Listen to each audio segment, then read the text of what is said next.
PM Modi ने New York में संयुक्त राष्ट्र महासभा को संबोधित करते हुए बिना नाम लिए पाकिस्तान और चीन पर निशाना साधा।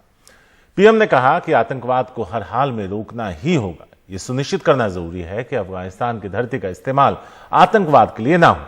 सतर्क रहना होगा कि अफगानिस्तान की नाजुक स्थिति का इस्तेमाल कोई देश अपने स्वार्थ के लिए ना करे। जो लोग आतंकवाद का इस्तेमाल राजनीतिक टूल के तौर पर कर रहे हैं, वो समझें कि आतंकवाद उनके लिए भी बड़ा खतरा है। पीएम ने चीन को भी निशाने पर लेकर कहा कि हमारे समंदर हमारी साझी विरासत है। यह ध्यान रखना होगा कि हम समुद्री संसाधनों का इस्तेमाल करें, लेकिन गलत इस्तेमाल ना करें। हमारे समंदर अंतर्राष्ट्रीय व्यापार की जीवन रेखा भी। समुद्रों को विस्तारवाद की होड़ से बचाकर रखना होगा। वहीं कोरोना को लेकर पीएम मोदी ने कहा कि भारत ने फिर से जरूरतमंद देशों को वैक्सीन निर्यात शुरू कर दिया है। साथ ही उन्होंने वैक्सीन निर्माता कंपनियों को भारत में वैक्सीन के उत्पादन के लिए आमंत्रित भी किया।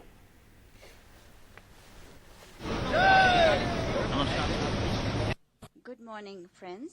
His Excellency Abdullah Shahid ji, regressive thinking के साथ जो देश आतंकवाद का पॉलिटिकल टूल के रूप में इस्तेमाल कर रहे हैं, उन्हें ये समझना होगा कि आतंकवाद उनके लिए भी उतना ही बड़ा खतरा है।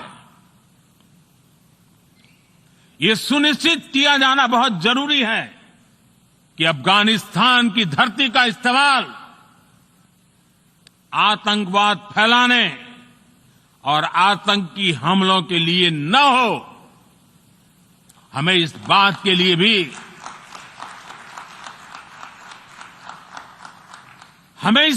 लिए भी सतर्क रहना होगा कि वहां की नाजुक स्थितियों का कोई देश अपने स्वार्थ के लिए एक टूल की तरह इस्तेमाल करने की कोशिश न करें। अध्यक्ष महोदय, हमारे समंदर भी हमारी साझी विरासत है। इसलिए हमें यह ध्यान रखना होगा कि ओशन रिसोर्सेज को हम यूज करें, एब्यूज नहीं। हमारे समंदर अंतर्राष्ट्रीय व्यापार की लाइफलाइन भी है। इन्हें हमें एक्सपांशन और एक्सक्लूजन की दौड़ से बचाकर रखना होगा।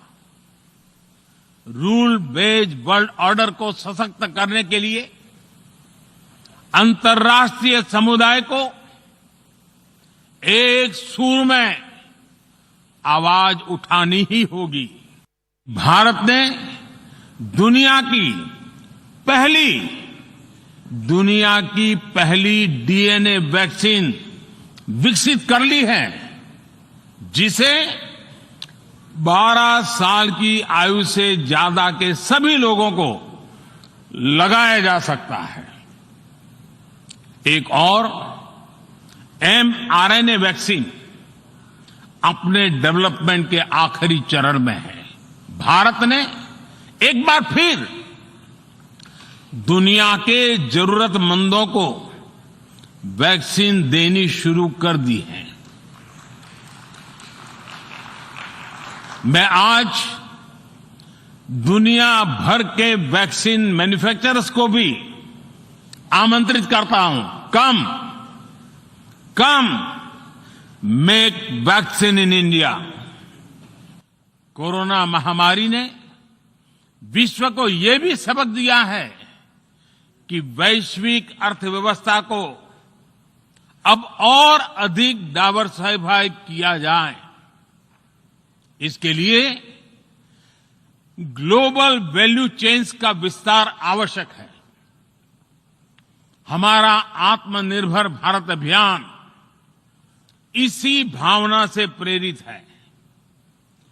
ग्लोबल इंडस्ट्रियल डाइवर्सिफिकेशन के लिए भारत विश्व का एक लोकतांत्रिक और भरोसेमंद पार्टनर बन रहा है। आज विश्व का हर छठा व्यक्ति भारतीय है। जब भारतीयों की प्रगति होती है तो विश्व के विकास को भी गति मिलती है। When India grows, the world grows. When India reforms, the world transforms. Bharat में हो रहे साइंस और टेक्नोलॉजी आधारित इनोवेशंस विश्व की बहुत मदद कर सकते हैं।